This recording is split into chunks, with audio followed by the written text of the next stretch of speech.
I intend to dismantle the colonial state, restructure a new republic with an organic, indigenous structures. What do I mean by that? When the British came to Kenya, they did not come there to settle for purposes of making Kenya a society that would thrive and prosper. They came there to extract. They came to, first of all, to colonize, meaning to turn us into their own slaves so that we could work for free, and they can take our land and natural resources without compensation and then enrich their own countries. So when they brought the security apparatus, say the police, the armed forces, the police, the intelligence, the military, they were supposed to help them extract raw resources and labor for the benefit of the empire. That is what has continued. When independence came, we just transferred the power from the British white man to a black man. But the relationship, the social relation between the citizen and the governors remained the same. The extraction, instead of the British man extracting and taking to Britain to build and prosper the empire, it is now the Kenyan man and woman doing it against each other. So we have less than 1% that became the colonial master, that has grabbed all the land, that is taking all the labor and making a profit out of it, and then stashing most of it abroad and some of it within for the benefit of their families. And they are less than 1%. Ruto belongs to that 1%. Raila belongs to that 1%. All these families belong to that percentage. The rest of the population are the chattel slaves.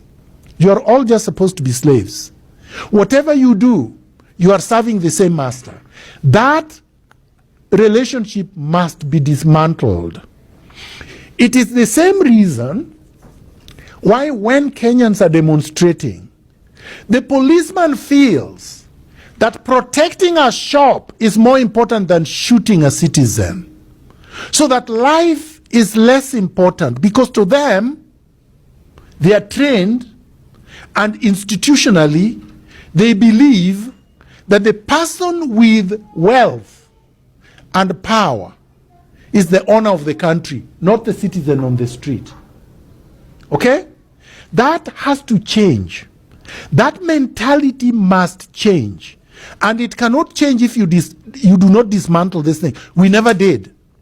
We never dismantled it in 1964, 1963. We have never dismantled it.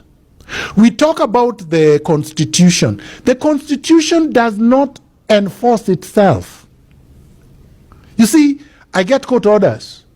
How do I make sure that the court orders are enforced and people get what the courts have issued to them if the police are not going to do it? Because the police won't. I have orders against Matiang'i. I can't collect because Ruto is protecting Matiang'i.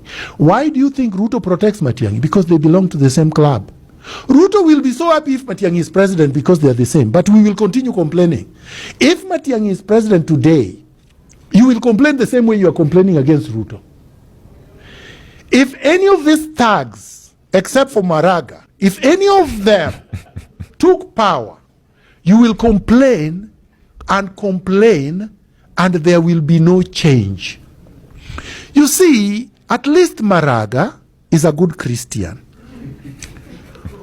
who trusts God and respects and actually obeys God. Is that good of a Christian? There are certain things he cannot do because he's a good Christian. Do you understand? And he's not corrupt. So to that extent, he's good. The only difference I have with him He respects the colonial state. That is the only reason why I'm standing. Because I've poked him and prodded him to see if he can go beyond the colonial state. He can't. You see, there are people like that. They have limitation, philosophical, ideological limitations. They see this state as a leviathan that is all arcing. And I tell him, look, you can't say that you will let institutions run when most, if not all these institutions have just abused Kenyans. These institutions have tortured Kenyans, have committed extrajudicial killings. You cannot respect that. You have to dismantle them. They cannot work the way they have been working. We cannot accept that. But that's too radical for him. Do you understand? Yes. And you see, that is the reason why Traore is making changes in Burkina Faso more than all of them.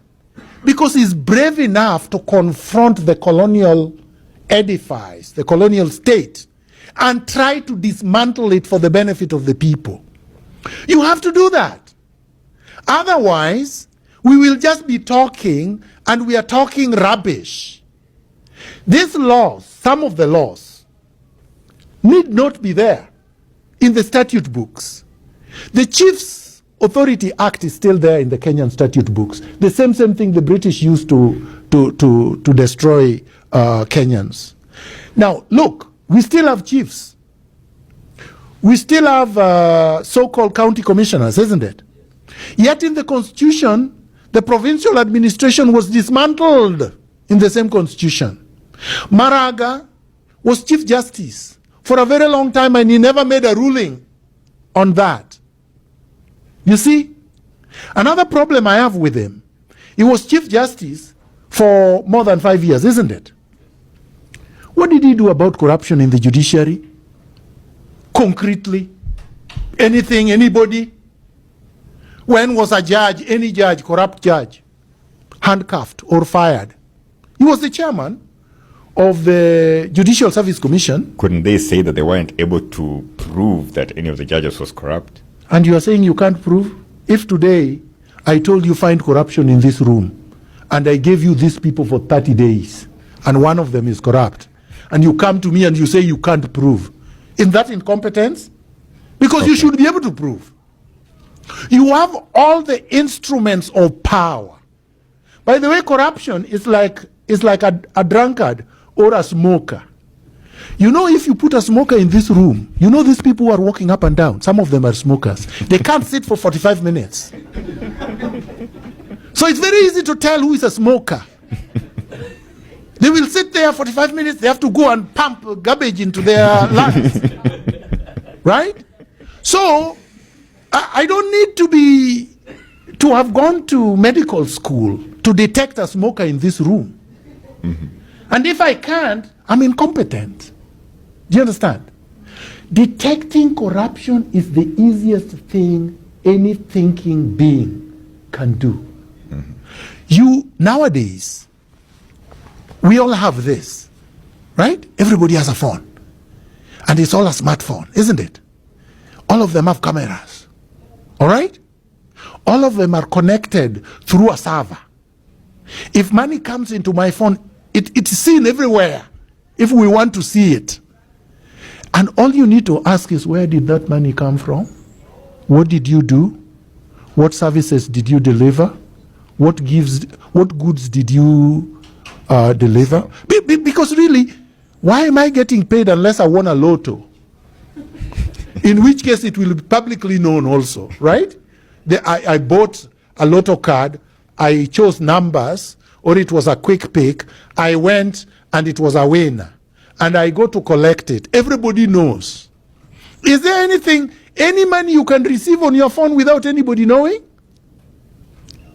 And these people tell us billions, trillions are missing from the treasury and nobody knows where it went. But there was somebody in charge of them and nobody goes to jail.